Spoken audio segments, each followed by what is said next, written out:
नमस्कार दोस्तों, मैं हूं विकास त्रिवेदी और स्वागत करता हूं आपका विकास त्रिवेदी जीएस फैकल्टी चैनल पर। दोस्तों, कल हम लोगों ने दो सब टॉपिक पूरी खत्म कर दिए और आज का जो हमारा सब टॉपिक है वो दक्षिण भारत की तरफ होने वाले ब्रिटिश राज के अन्याय से रिलेटेड है। ठीक है। और अगर हम इस टॉपिक की बात करें तो ये जो दक्षिण भारत का साम्राज्य था उसको किस तरह से धीरे धीरे जो है ब्रिटिश राज्य में नीचे कर दिया गया, उसका डिक्लाइनेशन हो गया, इसके बारे में अब हम सारी कहानी देखेंगे। तो वीडियो को पूरा देखने के पहले प्लीज मेरी आपसे रिक्वेस्ट है कि आप इसको शेयर करें, सब्सक्राइब करें और लाइक करें। ठीक है। यहाँ पर हम बात कर रहे हैं बॉम्बे डिक्केन, यानी बम्बई, जो दक्षिण भारत के आसपास पड़ता है।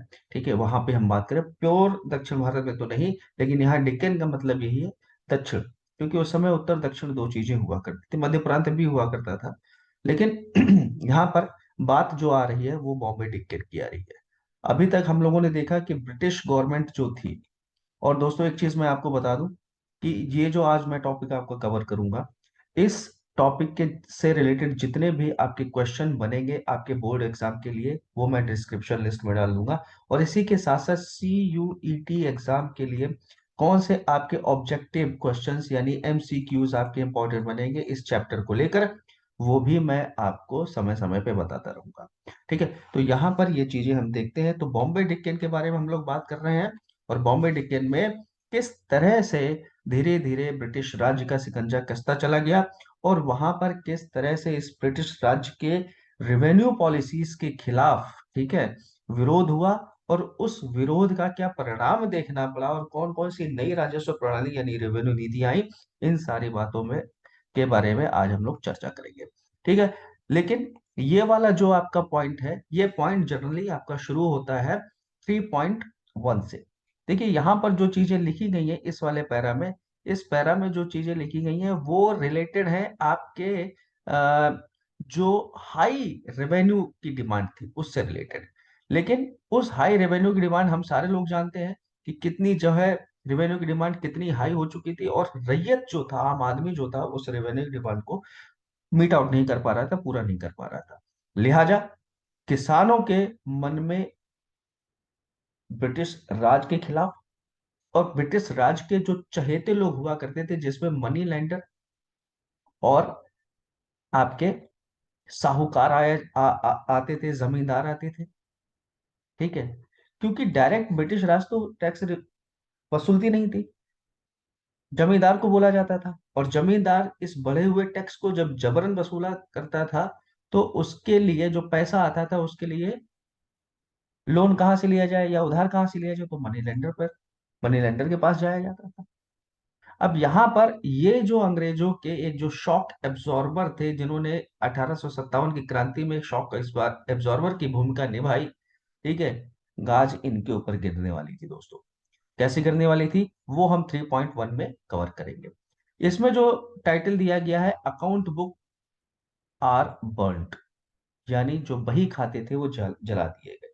आपने देखा होगा, मनिया का एक बही खाता होता है, ठीक है, साहूकार का, महाजन का एक बही खाता होता है जिसपे वो सारी चीजें अपना नोट करता जाता है। और ये जो बही खाते हुआ करते थे, इनमें जो भी रैयत है, ठीक है, उसको क्या उधार दिया गया है, क्या लोन दिया गया है, या क्या जो है क्या कहते हैं आपका उधार का अमाउंट दिया गया, वो सारी चीजें लिखी जाती थी। और उस पर मनमाने ढंग से अपनी जेब भरते हुए और सरकार को खुश करने के लिए, ब्रिटिश राज को खुश करने के लिए जबरन हाई इंटरेस्ट लगाया जाता था, जिसकी वजह से ये जो साधारण रैयत थे, ये रैयत परेशान हो गए थे। और ऐसे समय में ही एक घटना हुई 1875 में, 12 मई 1875 में घटना हुई, जिसमें जो रैयत थे, आम आदमी थे, गांव के लोग थे, वो उन्होंने शॉपकीपर्स, और ये शॉपकीपर जनरली कौन हुआ करती है, ये साहूकार वगैरह हुआ करते, ठीक है, महाजन हुआ करते थे, है ना, इन सारे लोगों के पास डिमांड की कि भाई जो आप हिसाब बना रहे हो वो हिसाब आप हमको दिखाओ।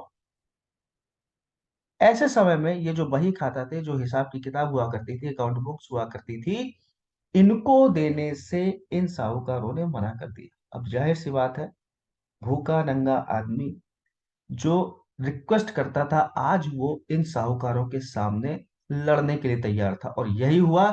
सारे साहूकारों को बाहर निकाला गया, उनकी जो बही खाता थी उनकी बही खाता को जला दिया गया। खाने के लिए अनाज नहीं था, और ये साहूकार ब्लैक मार्केटिंग करते थे अनाज का। और इस तरह से हम देखते हैं कि इनके घरों में रखा हुआ बोरी का बोरा, बोरी की बोरी अनाज को जो है निकाला गया। और फाइनली ये जो साधारण इंसान था, जो इस भीख मांगा करता था, आज वो रैयत इन साहूकारों को पीट रहा था, उन साहूकारों को उनके घर से निकाल रहा था, और जितने भी बही खाते थे वो जला दिए गए थे। मित्रों, यहाँ पर सबसे इंपॉर्टेंट क्वेश्चन आपका जो बनता है, वाई दीज बही खाता वर बर्न्ड। एक तो ये क्वेश्चन आपका बना, ये मैं डिस्क्रिप्शन बॉक्स में लिख दूंगा ताकि आपको मेहनत ना करनी पड़े। दूसरा, कॉजेस वाई अकाउंट बुक्स वर बर्न्ड। ये दोनों बहुत ही इंपॉर्टेंट क्वेश्चन है, 4 नंबर में एटलीस्ट ये क्वेश्चन जो है पूछे जाएंगे आपसे। तो प्लीज इन पर ध्यान दीजिएगा। तो ये जो आप देख रहे हैं कि एक तो रेवेन्यू की बढ़ती हुई डिमांड, आप आंसर में क्या लिखेंगे? आप यही लिखेंगे, एक तो रेवेन्यू की बढ़ती हुई डिमांड, उस डिमांड को मीट आउट करने के लिए क्या किया गया कि साहूकारों से कर्जा लिया गया। इन साहूकारों ने मनमाने ढंग से उस पर ब्याज लगाया, और ब्याज लगाने के बाद, ठीक है, जब किसानों ने कहा कि आप हमें हमारे हिसाब दिखाइए, तो इन साहूकारों ने मना कर दिया। और फाइनली जो भूखी नंगी जनता थी वो इन साहूकारों पर टूट पड़ी, और ये जितने भी रिकॉर्ड्स थे उनके पास, उन सारे रिकॉर्ड्स को जला दिया गया। अब जाहिर सी बात है, जब रिकॉर्ड्स को जला दिया गया तो इसकी खबर पुलिस में भी दी गई होगी।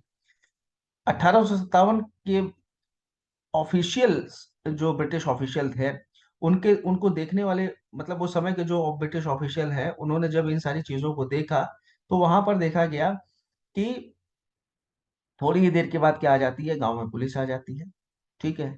और यहां पर आप देखते हैं 951 लोगों को अरेस्ट कर लिया एंड मेनी कन्विक्टेड, जिसमें से बहुत सारे लोगों को आरोप लगा दिए गए कि हाँ भाई, ये व्यक्ति था, इस अमुक व्यक्ति ने इस साहूकार को परेशान किया, इस साहूकार की भाई खाती जलाई, इस साहूकार के यहाँ से अनाज लूटा।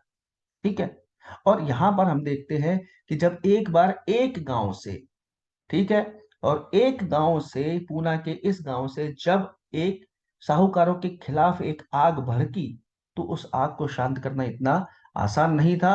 और वो आप देख सकते हैं कि बहुत several month to bring the countryside under control.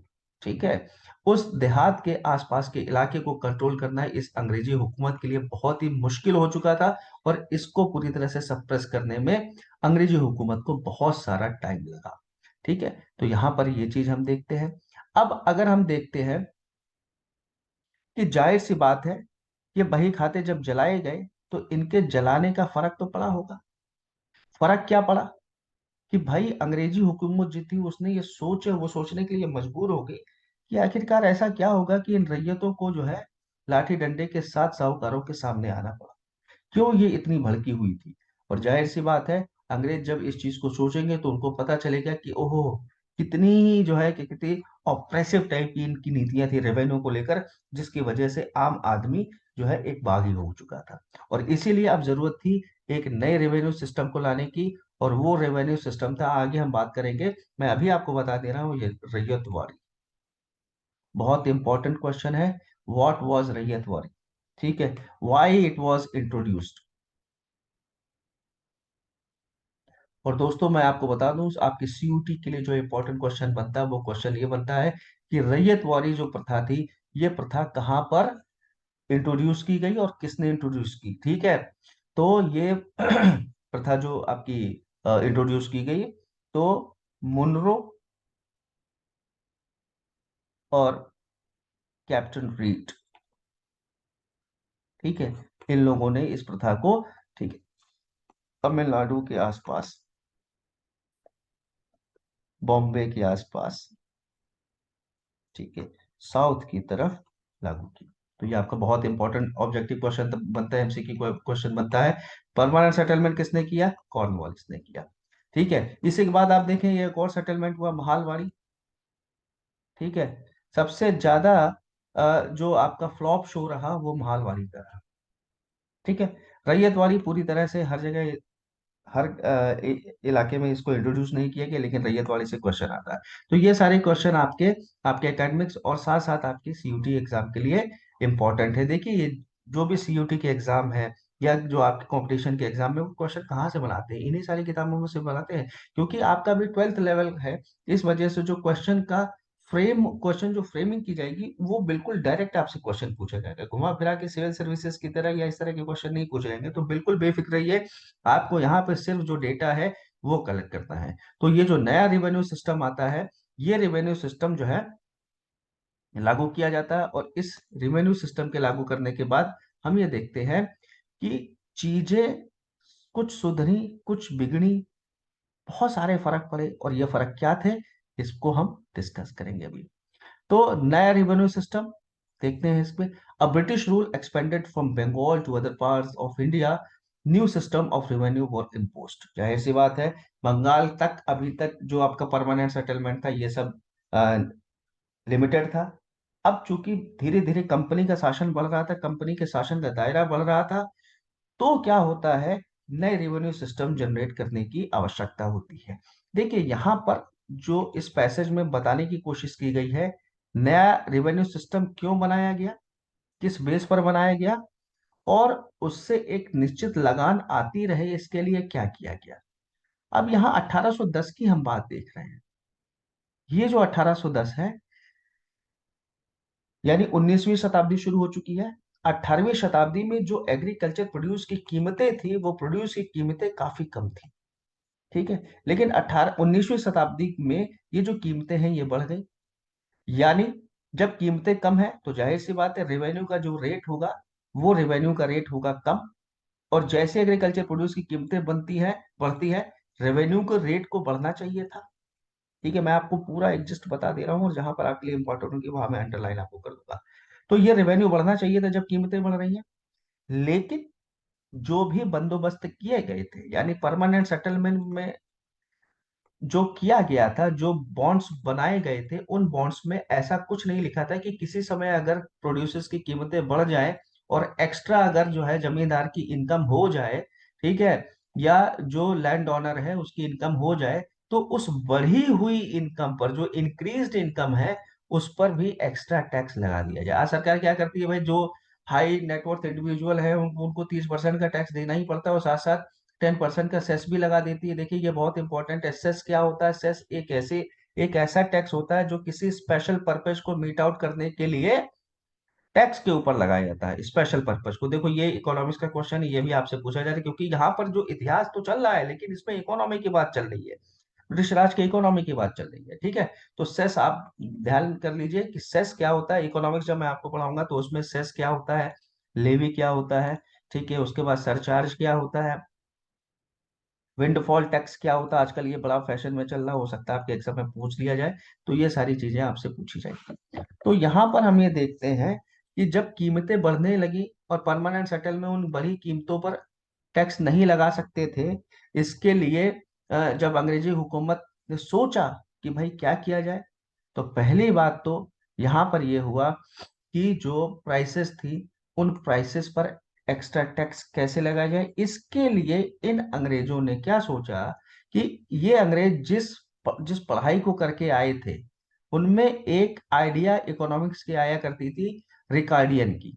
ये रिकार्डियन, जिनका पूरा नाम था डेविड रिकार्डो। अब डेविड रिकार्डो के बारे में भी आपसे पूछा जाता है। तो डेविड रिकार्डो साहब क्या कहते हैं, यहाँ मैं आपको बता देता हूँ। डेविड रिकार्डो साहब का कहना ये था कि किसी समय अगर प्राइसेस बढ़ जाती हैं तो उन बढ़ती हुई प्राइसेस पर भी रेवेन्यू मिलना चाहिए। लेकिन इसका जो है, अगर प्राइसेस बढ़ गई और अगर रेवेन्यू नहीं लिया गया तो उसका एक एडवर्स इफेक्ट क्या पड़ेगा। वहां पे इन्होंने ये क्या कहा, ये अब देखिए ये इनका स्टेटमेंट क्या है, इसको मैं पढ़ देता हूँ, उसके बाद मैं आपको समझाता हूँ। According to Ricardian ideas, a land owner should have a claim only on the average rent that prevailed at a given time. मान लीजिए ब्रिटिश हुकूमत ने कहा कि ये पर्टिकुलर लैंड है, इसमें 100 रुपए की जितने भी फसलें उगाई जाएंगी उसमें जो मासिक आप कह सकते हो रेवेन्यू प्राप्त होगा, मंथली रेवेन्यू प्राप्त होगा या ईयरली प्राप्त होगा, वो 100 रुपए का होगा। ठीक है, तो ऑन एन एवरेज ये 100 रुपए का रेंट है। या 100 रुपए का जो है वो आप कह सकते हो रेवेन्यू है, इसको कलेक्ट करने का अधिकार तो लैंड ओनर के पास है ही, और लैंड ओनर उसको कलेक्ट भी करेगा। लेकिन when the land yield more than the average rent, the landowner had a surplus that the state needed to tax. अब पता चला कोई किसी पर्टिकुलर जो है एग्रीकल्चर प्रोडक्ट की डिमांड हुई, उसकी खेती हुई, डिमांड ज्यादा है तो जाहिर सी बात है आप कह सकते हो कि सेल भी ज्यादा होगी। अब सेल अगर ज्यादा है तो पैसा ज्यादा आएगा, रुपया ज्यादा आएगा। लेकिन जो ये रुपया ज्यादा आया, और मान लीजिए आपको 100 रुपए देने थे, डिमांड बढ़ी, आपने सप्लाई कर दी, आपके पास आ गए 150 रुपए। अब ये जो एक्स्ट्रा 50 रुपए है, ये 50 रुपए किसकी जेब में जाएंगे? ये 50 रुपए जाएंगे लैंड ओनर की जेब में। तो रिकार्डो साहब ये कहते थे कि ये जो एक्स्ट्रा 50 रुपए आ रहे हैं, इस पर भी तो भैया टैक्स लगना चाहिए, तो कैसे लगेगा? तो इसके लिए कंपनी के पास कोई जवाब ही नहीं था, क्योंकि कंपनी ने तो परमानेंट सेटलमेंट में अपनी कीमतें स्थिर कर दी थी, फिक्स कर दी थी। अब ये भी फॉर्मूला देखा गया। यानी पहली बात तो, जब देखिए अब क्यों नया रेवेन्यू सिस्टम क्यों है, इसका मैं आपको पहला कारण बताता हूँ। पहला कारण यह है कि एक्सपेंशन ऑफ ब्रिटिश राज, ठीक है। दूसरा, British Raj can't levy any tax on increased income. तीसरा, formula of David Ricardo for this increased income. अब इन्होंने दिमाग लगा लिया है, अंग्रेजों ने दिमाग लगा लिया कि भैया रिकार्डो साहब का फार्मूला हम जो पढ़ चुके हैं, वही रिकार्डो साहब का फार्मूला अब हमें इम्प्लीमेंट करना है। क्योंकि अब क्या हो रहा है, 19वीं शताब्दी शुरू हो चुकी है, जो खेती की प्राइस थी वो बढ़ चुकी है। तो जब खेती की प्राइस बढ़ चुकी है तो रेवेन्यू भी बढ़ना चाहिए, और इसलिए इन अंग्रेजों ने एक नया रेवेन्यू सिस्टम रखा।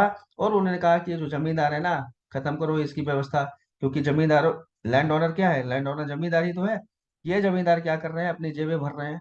इसलिए अब हम जमींदारों से पैसा नहीं लेंगे। और हम किससे पैसा लेंगे? यहाँ पर अंडरलाइन कर लीजिए, Bombay Deccan came to be known as Ryotwari. ये नया सिस्टम आ गया, ठीक है। रैयतवाड़ी क्या होती है? रैयत का मतलब जैसे मैंने आपको पहले बता दिया था, आम आदमी, ठीक है। जिसमें पीजेंट आते हैं, आर्टिसंस आते हैं, जिसमें जो है क्या कहते हैं आपके फार्मर्स आते हैं, ये सारे लोग क्या हो जाएंगे? ये रैयत हो जाएंगे। अब क्या किया जाए? रैयत वाली जैसे ये रैयत से डायरेक्ट पैसा लिया जाए। देखिए नया सिस्टम आ गया, परमानेंट सिस्टम। परमानेंट सेटलमेंट जहां था वहां था, लेकिन बंगाल के बाहर कौन सा सेटलमेंट आ गया? रैयत आ गया। तो रैयत, रैयत वाली क्या है? ये आपसे 2 नंबर का आराम से क्वेश्चन पूछा जाएगा। What is the difference between the permanent settlement and रैयत वाली? ये भी क्वेश्चन आपका बनता है, ये दोनों इंपॉर्टेंट क्वेश्चन है। तो यहाँ पर देखिए, अनलाइक द बंगाल सिस्टम, और बंगाल का सिस्टम क्या था? अनलाइक बंगाल का सिस्टम था permanent settlement, the revenue was directly settled with the रैयत। अब यहां पर रैयत के साथ समझौता किया गया, और इस समझौते में क्या किया गया? The average income from the different types of soil was estimated, the revenue paying capacity of the ryot was assessed, and a portion of it fixed as a share of state.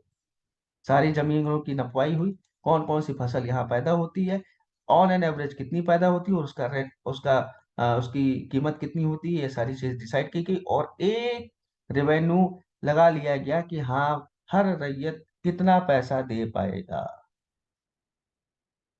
और हर 30 साल के बाद फिर से जमीनों का सर्वे होगा, और फिर से नया रेवेन्यू सेटलमेंट किया जाएगा। तो ये सही रैयत वाली जो सिस्टम था, ये रैयत वाली सिस्टम आपका डायरेक्ट डायरेक्ट आम आदमी खेतिहर से सीधे सीधे पैसा लेंगे, और मनमाने ढंग से इस पर आगे टैक्स लगाया जाएगा। अब क्या होता है? अब होता ये है, नया सिस्टम आ गया। दोस्तों जब नया सिस्टम आ गया तो क्या हुआ? रेवेन्यू की डिमांड बढ़ा दी गई। और रेवेन्यू की डिमांड बढ़ाने के बाद क्या होता है कि जो आम आदमी का कर्जा था, वो कर्जा बढ़ता चला जाता है। तो फर्स्ट रेवेन्यू सेटलमेंट, और ये चीज हम किस में देखेंगे? Revenue demand and peasant debt. तो first revenue settlement in Bombay Deccan was made in 1820। ये आपके लिए इंपॉर्टेंट है, एमसीक्यू को का क्वेश्चन आपके बनता है, तो इसको आप अंडरलाइन करिए। The revenue was demanded was so high that in many places peasants deserted their villages and migrated to the new region. Ryotwari में टैक्स का रेट 50, 60, 70। आदमी के पास 100 रुपया आ रहा, 70 रुपया वो जो है टैक्स में दे दे रहा है, बेचारा क्या खाएगा क्या निचोड़ेगा। और ऐसे समय में जब इतनी हाई रेट है, तो आदमी मरता क्या ना करता, उसने अपना गांव छोड़ना ज्यादा जरूरी समझा कि जिंदगी रहेगी तो हम कमा लेंगे कहीं और। लेकिन अभी तो फिलहाल जहां जहां ये घटिया रेवेन्यू सिस्टम लगा हुआ है, इसको तो हमें क्या करना है, यहाँ से हट जाना है और दूसरी जगह में अपनी नई खेती कर लेंगे। लेकिन वो सारे लोग जो है क्या कहते हैं, गांव में बने रहे, और उन पर एक नेचुरल कैलेमिटी, एक नेचुरल आफत आ गई, सॉइल पुअर हो गई। रेनफॉल की अगर हम बात करें, कभी हो रही कभी नहीं हो रही है। और एक समय ऐसा आया कि रेन फेल हो जाती है, ठीक है। और जो पीजेंट होते हैं, जो आम आदमी होते हैं, वो इतने गरीब हो जाते हैं, उनके पास खाने के लिए नहीं रहता है, तो बेचारे रेवेन्यू क्या पे करें।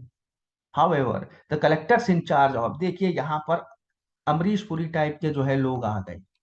अब जो ब्रिटिश ऑफिशियल थे, चाहे वो भारतीय ही हो, ठीक है, ब्रिटिश ऑफिसर तो हैं, उन्होंने बड़े साहब की जो है, बड़े साहब के सामने जो है अपनी पोज बनाने के लिए क्या किया। However, the collector in charge of revenue collection were keen on demonstrating their efficiency and pleasing their superiors. So they went about extracting payment with utmost severity. जुल्म करते थे, मारते पीटते थे, खाल खींच लेते थे।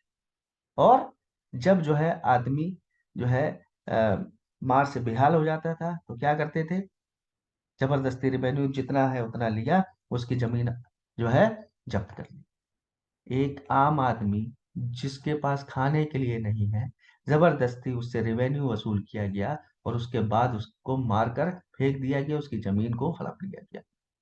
क्यों? क्योंकि ब्रिटिश सरकार की नजर में हम, हमारा ओहदा बढ़ जाए, हमारे जो है कि कहते हैं महवाई हो, इसके लिए। तो आप देख सकते हैं कि कितनी ही ऑपरेसिव पॉलिसी थी इन अंग्रेजों की।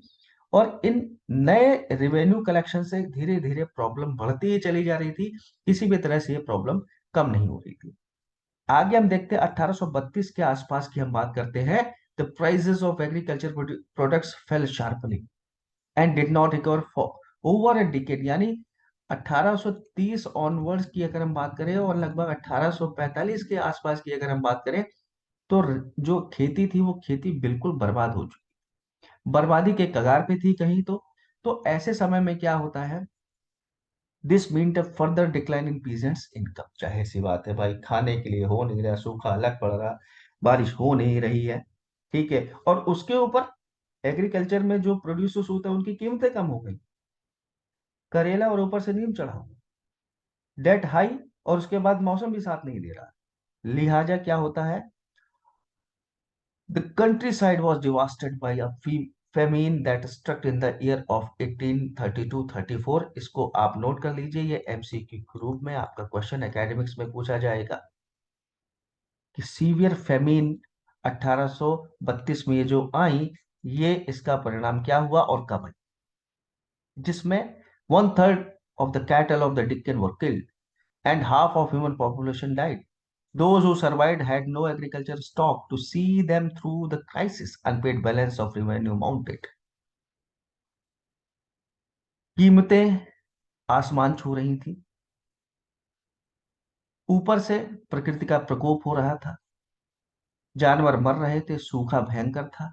और ऐसे समय में आप देख सकते हो कि जो गांव की एक रैयत से ली जाने वाली जो रेवेन्यू था, रैयत नहीं दे पा रहा था, 8-10 रुपए नहीं दे पा रहा है, इसी तरह से 10-10 रुपए करके कई सालों तक वो रेवेन्यू, अनपेड रेवेन्यू बढ़ता चला गया।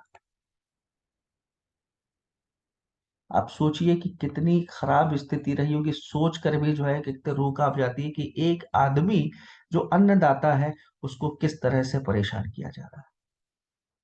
और यहाँ पर हम ये देखते हैं कि लगातार रेवेन्यू जो बढ़ इकट्ठा होता चला जा रहा था, इस इकट्ठे हुए रेवेन्यू को फिर से कलेक्ट करने की जो क्षमता थी ब्रिटिश गवर्नमेंट की, वो भी धीरे धीरे सोच रही थी कि ऐसा क्या करें कि ये जो रेवेन्यू हमारा पूरी तरह से नहीं मिल पाया है, इसको किस तरह से हम वो करें। जाहिर सी बात है, ऐसे समय में जो महाजन है और साहूकार है, उनको प्रमोट किया गया, उनको पोक किया गया कि ऐसा करो कि रेवेन्यू नहीं दे पा रहे हैं, तो ये जो पीजेंट है ना, इन पीजेंट को तुम लोग क्या करो, उधार दे दो, बोरो करो। पीजेंट को भी लगा कि चलो अच्छा ठीक है, कुछ उधार मिल जाएगा, कुछ चुक जाएगा, कुछ से हम अपने बीवी बच्चों का पेट भर देंगे। और ये उधार लेना अब इस पीजेंट के लिए इनएविटेबल हो गया। They borrowed, revenue could rarely to be paid without a loan from a money lender. पैदावार हो नहीं रही है, सूखा पड़ा हुआ, खाने के लिए पैसे चाहिए, रेवेन्यू भी उस पर अधिकारी आ रहा है, उसको कोड़े मार रहा है कि रेवेन्यू दो।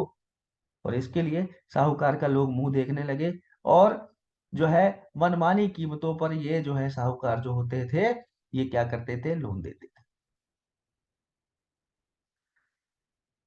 1840 के आसपास की बात करें, officers were finding evidence of alarming level of peasant indebtedness everywhere. लेकिन साहूकार के द्वारा जो धन दिया जा रहा था, लोग समझ तो रहे थे कि ये मनमाने ढंग से ये इस पर इंटरेस्ट लगा रहा है, और इस तरह से कुछ लोग लेते थे पैसा, कुछ लोग नहीं लेते थे, और साहूकार के पास से जो लोन लिया गया वो भी अनपेड रह जा रहा था। और ऐसे समय ब्रिटिश अधिकारी ये सोच रहे थे कि जो पहाड़ जैसा जो है अनपेड रेवेन्यू हो गया है, इसको हम किस तरह से फिर से रीजनरेट करें। लिहाजा by the mid of 1840s, there was sign of economic recovery of sort. Many British officials had begun to realize that the settlement of the 1820 had been harsh. इन्होंने कहा, देखिए 1840 आ गया था, 1820 के समय में जो नई सिस्टम लागू किए गए थे, उसमें अंग्रेजों ने सोचा कि भाई ये जो सिस्टम है ये बहुत ही हार्श सिस्टम है, ये सिस्टम रिजिड है, और peasant economy on the verge of collapse. इसमें फ्लेक्सिबिलिटी नहीं है कि समय के हिसाब से हम जो है रेवेन्यू को थोड़ा सा मोल्ड कर सके। लिहाजा क्या होता है, after so the revenue demand was moderated to encourage peasants to expand cultivation. British सरकार को अपने मतलब की थोड़ी सी चेतना है कि हाँ, ये जो फ्लेक्सिबिलिटी है ये लानी चाहिए रेवेन्यू सिस्टम में, ताकि खेती अच्छी हो सके, और जब खेती अच्छी होगी तो रेवेन्यू भी अच्छा जनरेट हो गया, है ना। यहाँ पर आप देख सकते हैं कि किस तरह से डिमांड बढ़ती चली जा रही है, और एक समय ऐसा आया कि बढ़ती हुई डिमांड को मीट आउट कोई कर ही नहीं पाया। इसके लिए बहुत सारे कारण थे। हाई रेवेन्यू था, कैलेमिटी थी, ठीक है, ब्रिटिश अधिकारियों का डर था, ये सारी चीजें यहाँ पर हम देखने को पाते हैं। तो फाइनली अंग्रेजों के कानों पे जू रेंगी, और रेंगने के बाद उन्होंने एक सोचा कि अब इस रेवेन्यू डिमांड को हम फ्लेक्सिबल करते हैं, और फ्लेक्सिबल किया। तो फ्लेक्सिबल करने पर क्या होता है कि जो एग्रीकल्चर प्राइसेस हैं वो रिकवरी इनकी शुरू हो जाती है, और कुछ अच्छा करने की कोशिश की। Cultivators were now extending their acreage, moving into new area, and transforming pasture land into cultivated land. ठीक है। अब अंग्रेजों की तरफ से जो साहूकारों के माध्यम से या डायरेक्ट सरकार की ब्रिटिश राज की तरफ से माध्यम से जो इनको रेवेन्यू मिल रहा, ओ सॉरी, जो सुविधा मिल रही थी, उससे क्या हुआ, खुले मैदान जो घास के पड़े हुए थे उनको किस चीज में तब्दील किया गया, एग्रीकल्चर लैंड में, ताकि खेती हो सके, और खेती से किसान का भी पेट भरे, और साथ साथ रेवेन्यू भी जनरेट हो सके। तो यहाँ पर इतनी चीजें हम लोग देखते हैं। आगे बहुत इंपॉर्टेंट क्वेश्चन आ रहा है आपका, then came the cotton boom. ऐसा होता है, या मैं आपको शॉर्ट में बता देता हूँ कि भारत से, इंडिया की अगर हम बात करें या ब्रिटिश की कॉलोनी जहां जहां थी, वहां से रॉ मटेरियल को लिया जाता था, क्योंकि 1848 के बाद ब्रिटेन में इंडस्ट्रियलाइजेशन शुरू हो चुका था। देखिए बहुत इंपॉर्टेंट क्वेश्चन है कि इंडस्ट्रियलाइजेशन कब शुरू हुआ, 1848 के बाद 1850s के आसपास जो है इंडस्ट्रियलाइजेशन ब्रिटेन में शुरू हुआ, जिसके लिए रॉ मटेरियल की जरूरत होती थी, और ये रॉ मटेरियल प्रोक्योर किया जाता था कॉलोनियल स्टेट से। ठीक है, कॉलोनियल स्टेट कौन से थे, America, India, China, south America, ये सारे थे। ठीक है। आप लोगों ने 11th में भी पढ़ा होगा कि किस तरह से जो है कॉलोनियल रूल शुरू हुआ था। तो होता क्या है यहाँ पर, होता ये है कि एक समय ऐसा आया जब क्या बनाया गया, बनाया गया 1857, बहुत इंपॉर्टेंट क्वेश्चन है। Cotton supply association was founded in Britain and in 1859 the Manchester cotton company was form. दोनों ही अत्यंत जो है इंपॉर्टेंट क्वेश्चन है आपके लिए एमसीक्यू के पर्पज से, प्लीज इनको अपने कॉपी में नोट कर लीजिए। और इनका ऑब्जेक्टिव क्या था? To encourage cotton production in every part of the world and suited for its growth. ठीक है। अब कॉटन, कॉटन से क्या बनाया जाए भाई? कपड़े बनाए जाएंगे, है ना। अब आप समझ लीजिए कि इंडिया में इतने फाइन कपड़े बना करते थे, लेकिन इन अंग्रेजों ने जो हमारे यहाँ का स्किल था, ठीक है, जो वीवर्स का स्किल था, वो वीवर्स का स्किल इन्होंने तबाह कर दिया, रीढ़ तोड़ दी हमारे यहाँ के कारखानों की, हमारे यहाँ की शिल्प कला की, हमारे यहाँ के जो स्किल हुआ करती थी उनकी रीढ़ तोड़ दी इन्होंने, क्योंकि रेवेन्यू बंदोबस्त, है ना। अब यहां देखते हैं, India was seen as a country that could supply cotton to Lancashire if the American supply dry, यानी क्या? बैकअप। और ये बैकअप इंडिया को बनाया गया, किसके लिए? अमेरिका के लिए। कि अमेरिका की ज्यादातर जो कॉटन की डिमांड है, वो कॉटन की डिमांड अमेरिका पूरा कर रहा है, लेकिन इन केस अगर अमेरिका नहीं पूरा कर पाए तो बैकअप कहां से मिल रहा है हमको? इंडिया से मिल रहा है। तो ये देखिए कि कितने चालाक थे, कितनी बुद्धि लगाती। खैर इनको सिर्फ इसी में बुद्धि लगानी थी कि अपने कॉलोनी के, जहां जहां इनकी कॉलोनी है वहां से कितना पैसा ऐड सके, और वो बैकअप एक बार हमारे सामने आता है। और वो बैकअप कैसे आता है कि 1861 से लेके 65 की अगर हम बात करें, तो अमेरिका में सिविल वॉर छिड़ जाता। सिविल वॉर छिड़ जाता है, आप यहाँ देख सकते हैं, अंडरलाइन कर लीजिए, बहुत important. Civil war broke in 1865 61, a wave of panic spread through cotton circle in Britain. ठीक है। और यहां पर हम क्या देखते हैं कि इस कॉटन की जो है सप्लाई को पूरा करने के लिए क्या किया गया? Frantic message were sent to India and elsewhere to increase cotton export to Britain. In Bombay, cotton merchants visited the cotton district to assess supplies and encourage cultivation. देखिए, encourage cultivation। तो जो बूम की बात कही गई, boom क्यों आ गई? Demand बढ़ गई किसकी? कॉटन की। ठीक है। कहाँ, क्यों बढ़ गई? क्योंकि 1860 61 से लेकर 65 तक अमेरिका में सिविल वॉर हो गया था। लिहाजा क्या हुआ? जब डिमांड बढ़ती है तो जाहिर सी बात है प्राइसेस भी बढ़ेगी। ठीक है। और सप्लाई कम है तो जाहिर सी बात है प्राइसेस बढ़ेंगी। अब इसका क्या हुआ कि भारत में कहा गया कल्टीवेशन करो, कपास की खेती करो, खूब खेती करो। और इसके लिए क्या किया गया?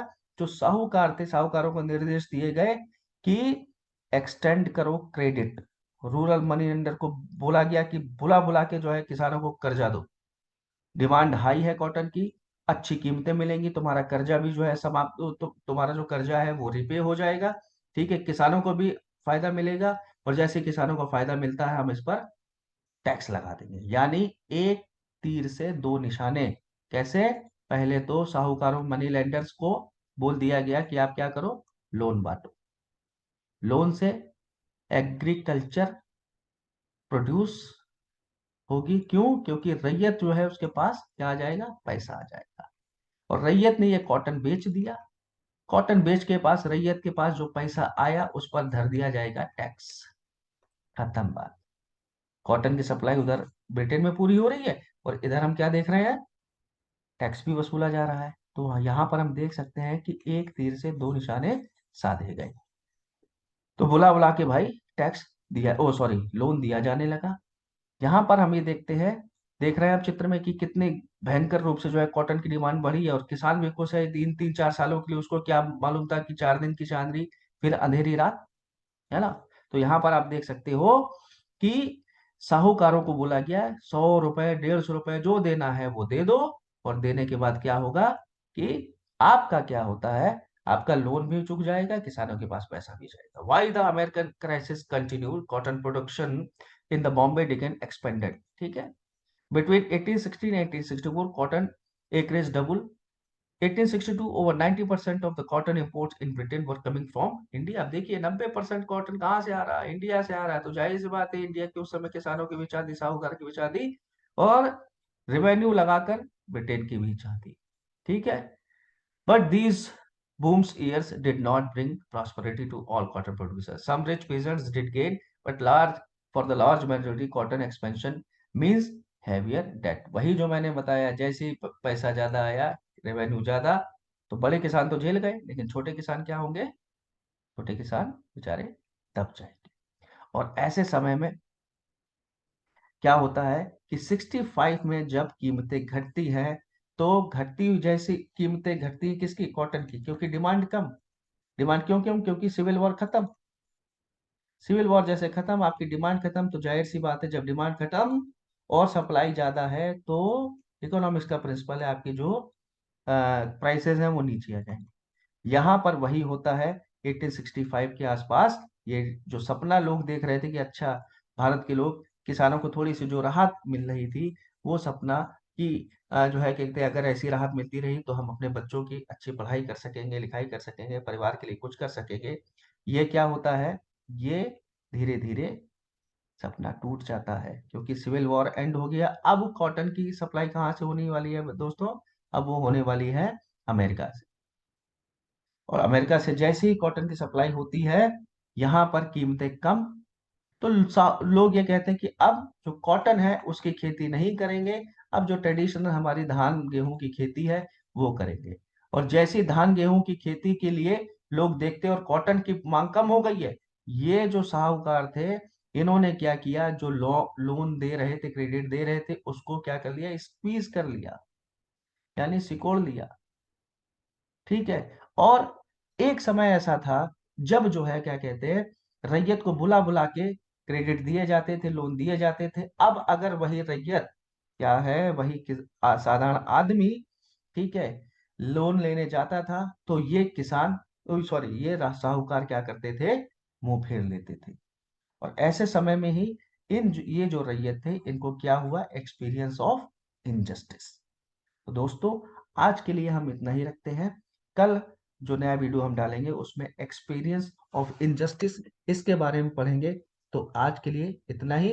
मिलते हैं नेक्स्ट टर्न पर। Thank you so much.